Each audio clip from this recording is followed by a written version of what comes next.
कि cancellation of bell होती है 497(5) के तहत। 497(5) के अंदर 5 इंग्रेडिएंट्स है: misuse of bail, tampering with prosecution witnesses, फिर possibility of abscondence of the accused, repetition of same offense, the court having no jurisdiction who granted the bail। In 5 grounds के अंदर जाएंगे तो कैंसिलेशन में जाएंगे। आपका चूंकि मामला 489F में कंप्रोमाइज, 420 में कंप्रोमाइज वाली बात आप कर रहे हैं, तो once a compromise is always a compromise. ये बेसिक प्रिंसिपल ऑफ लॉ है कि एक दफ़ा माबैन फ्रीकैन राजीनामा हो जाए तो ये फाइनल है। अब इसमें ये है कि वाले इशू के अंदर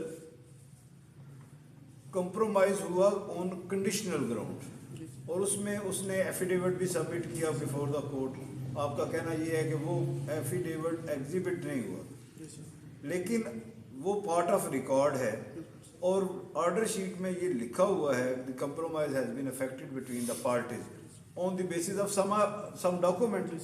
अगर उस डॉक्यूमेंट के अंदर ऐसी कंडीशन एग्जिस्ट करती है जिसको फुलफिल करना दोनों फ्रीकैन की जिम्मेदारी हो, और अगर वो ना करे, meaning thereby he misuse the bail, जिस बुनियाद के ऊपर उसको बेल दी गई है, जिस कंडीशंस के ऊपर उसको बेल दी गई है, उसको वो मिस यूज कर रहा है, और वो रकम जिसकी उसने कमिटमेंट की बिफोर द कोर्ट, वो उसको फुलफिल नहीं कर रहा।